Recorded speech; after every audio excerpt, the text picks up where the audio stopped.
బాబాయ్ నా రెండో నాన్న. బాబాయ్ మరియు అన్నయ్య కొడుకు మధ్య ఉండే అనుబంధం చాలా ప్రత్యేకమైనది. తండ్రి తర్వాత తండ్రిలా, స్నేహితుడి తర్వాత స్నేహితుడిలా ఉండే ఈ బంధంపై ఒక హృదయమైన కథ ఇది. ఒక మధ్యతరగతి కుటుంబంలో ప్రసాద్, అతని తమ్ముడు కిరణ్ ఉండేవారు. ప్రసాద్ కొడుకు పేరు అజయ్. అజయ్ పుట్టినప్పటి నుండి బాబాయ్ కిరణ్ దగ్గరే పెరిగాడు. నాన్న ప్రసాద్ అంటే క్రమశిక్షణ, బాధ్యత. కానీ బాబాయ్ అంటే స్వేచ్ఛ, అల్లరి మరియు ఒక నమ్మకమైన స్నేహితుడు. చిన్ననాటి అల్లరి బాబాయ్ అండ. స్కూల్ రోజుల్లో అజయ్ ఏదైనా తప్పు చేసినా, పరీక్షల్లో మార్కులు తక్కువ వచ్చినా నాన్న తిడతారని భయపడి బాబాయ్ వెనుక దాక్కునేవాడు. నాన్న కోపంగా పిలిస్తే, అన్నయ్య వాడు చిన్నపిల్లే కదా, నేను నేర్పిస్తానులే, వదిలేయి అని అడ్డుపడి అజయ్ను కాపాడేవాడు కిరణ్. రాత్రిపూట నాన్నకు తెలియకుండా అజయ్కు చాక్లెట్, ఐస్ క్రీంలు తెచ్చి ఇచ్చేవాడు. బాబాయ్ అంటే అజయ్కు ఒక సేఫ్ జోన్. ఆశయాలకు తోడు. అజయ్ పెద్దయ్యాక ఇంజనీరింగ్ కంటే ఫోటోగ్రఫీ అంటే ఇష్టమని చెప్పాడు. ప్రసాద్కి అది నచ్చలేదు. చక్కగా చదువుకుని ఉద్యోగం చేయక ఈ ఫోటోలు ఏంటి అని కోప్పడ్డాడు. అప్పుడు బాబాయ్ రంగంలోకి దిగాడు. అజయ్ తీసిన ఫోటోలని నాన్నకు చూపించి, అన్నయ్య వీడిలో టాలెంట్ ఉంది, వాడికి నచ్చిన రంగంలో వాడిని ఎదగనిద్దాం, అవసరమైతే నేనే బాధ్యత తీసుకుంటాను అని ఒప్పించాడు. తన దగ్గరున్న డబ్బులతో అజయ్కు మొదటి కెమెరా కొనిచ్చింది బాబాయ్. కష్టకాలంలో ధైర్యం. ఒకసారి అజయ్ తన కొత్త బిజినెస్లో చాలా నష్టపోయాడు. అందరూ విమర్శిస్తుంటే అజయ్ డిప్రెషన్లోకి వెళ్ళిపోయాడు.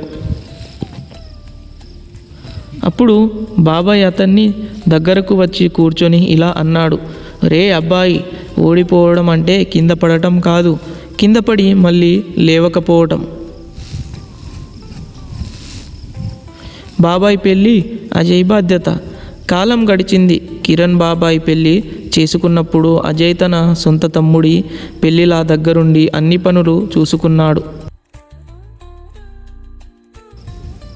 పెళ్ళిలో అజయ్ ఒక మాట చెప్పాడు, ప్రతి ఒక్కరికి నాన్న ఉంటారు, కానీ నాన్నతో పాటు ఇంకొక నాన్నలాంటి బాబాయ్ ఉండటం నా అదృష్టం. ఆయన నా గెలుపులో నవ్వారు, నా ఓటమిలో భుజం తట్టారు.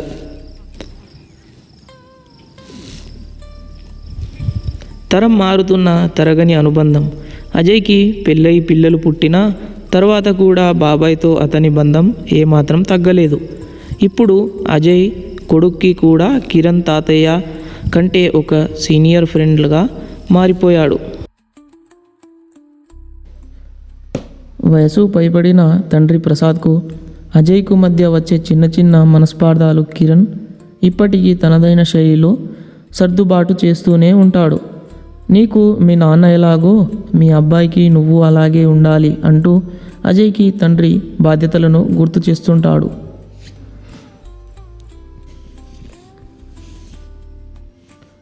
నిశ్శబ్ద త్యాగం. ఒకానొక సమయంలో అజయ్ చదువు కోసం లేదా బిజినెస్ పెట్టుబడి కోసం డబ్బు అవసరమైనప్పుడు కిరణ్ తన సొంత అవసరాలను పక్కన పెట్టి సహాయం చేస్తాడు. అది అజయ్కి చాలా కాలం వరకు తెలియదు.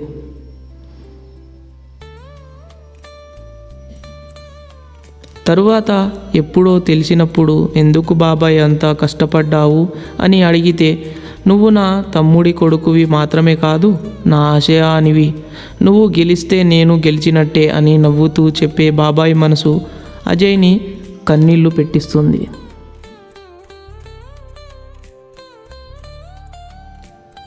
నిజాయితీ గల విమర్శకుడు. బాబాయ్ దగ్గర అబ్బాయికి ఏ దాపరికం ఉండదు. తండ్రికి చెప్పలేని తప్పులను కూడా బాబాయ్ దగ్గర ఒప్పుకోవచ్చు. ఎందుకంటే బాబాయ్ తిట్టడు, సరిదిద్దుతాడు.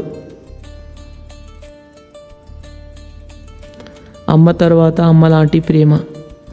నాన్న కోప్పడి అన్నం తినకుండా పడుకుంటే రహస్యంగా ప్లేట్లో పట్టుకొచ్చి గోరుముద్దలు తినిపించే బాబాయిలు ఎందరో.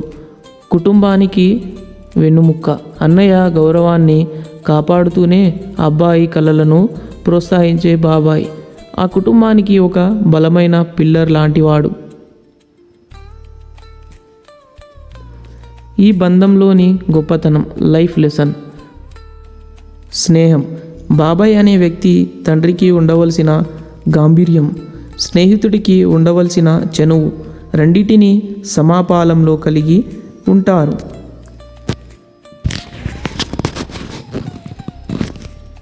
వంతెన. తండ్రికి కొడుకు మధ్య ఏదైనా అభిప్రాయ భేదాలు వస్తే వాటిని సర్ది చెప్పే వంతెనలా బాబాయ్ పనిచేస్తారు. వారసత్వం. రక్త సంబంధం అంటే కేవలం ఆస్తి పంచుకోవడం కాదు, ఒకరి భావాలను ఒకరు గౌరవించుకుంటూ తోడుగా నిలవడం. ఒక చిన్న కవిత. తండ్రి నీడలో పెరిగావు, బాబాయ్ అండలో గెలిచావు. చూడడానికి ఇద్దరే నాన్నలు, కానీ వాళ్ళిద్దరూ నీ గెలుపు కోరే ప్రాణాలు. నాన్న బాధ్యతకు ప్రతిరూపం, బాబాయి మమకారానికి చిరునామా. కన్నతండ్రి నీకు దారి చూపిస్తే నడిచే దారిలో ముళ్ళు తగలకుండా చూసేవాడు బాబాయ్.